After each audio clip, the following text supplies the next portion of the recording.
पीलबही तारी हो। पसी खाना में अड्डा जमैली ढाई ढार पीलबही तारी हो। ढाई ढार पीलबही तारी हो, ढाई ढार पीलबही तारी हो। पसी खाना में अड्डा जमैली ढाई ढार पीलबही तारी हो। पसी खाना में अड्डा जमैली ढाई ढार पीलबही तारी हो।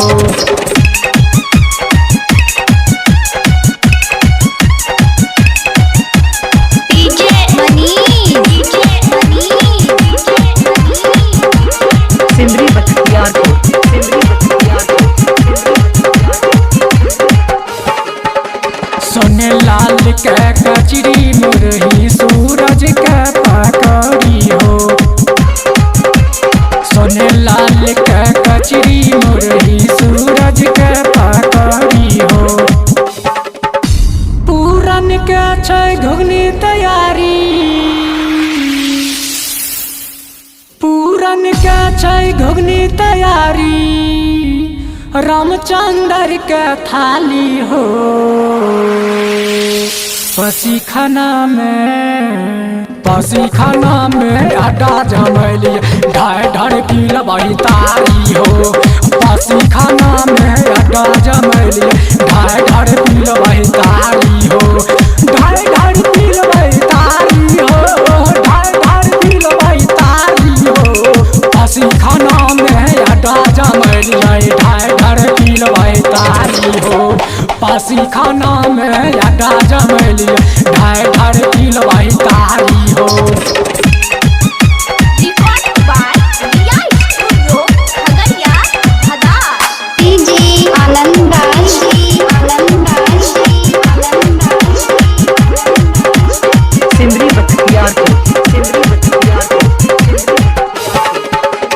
बाप बेटा यज्ञा में पिय चाचा भतीजा घर में। बाप बेटा यज्ञा में पिय चाचा भतीजा घर में। बाबा से वो पानी भराबे, बाबा से वो पानी भराबे। ब्रह्म देव के दादी हो। पसी खाना में अड्डा जमैली ढाई ढार पीलबही तारी हो। पसी खाना में अड्डा जमैली ढाई ढार पीलबही तारी हो। ढाई ढार पीलबही तारी हो, ढाई ढार पीलबही तारी हो।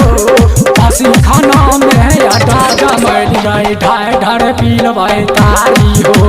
पसी खाना में अड्डा जमैली ढाई ढार पीलबही तारी हो।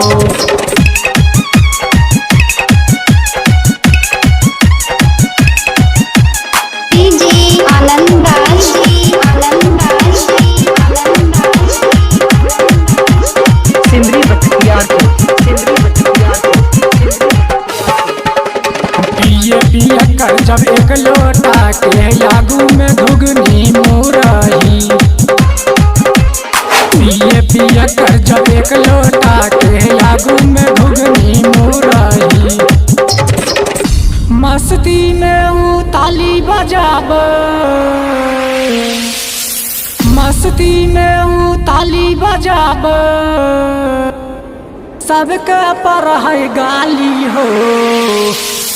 पसी खाना में अड्डा जमैली ढाई ढार पीलबही तारी हो। पसी खाना में अड्डा जमैली ढाई ढार पीलबही तारी हो। ढाई ढार पीलबही तारी हो, ढाई ढार पीलबही तारी हो। पसी खाना में अड्डा जमैली ढाई ढार पीलबही तारी हो। पसी खाना में अड्डा जमैली ढाई ढार पीलबही तारी हो।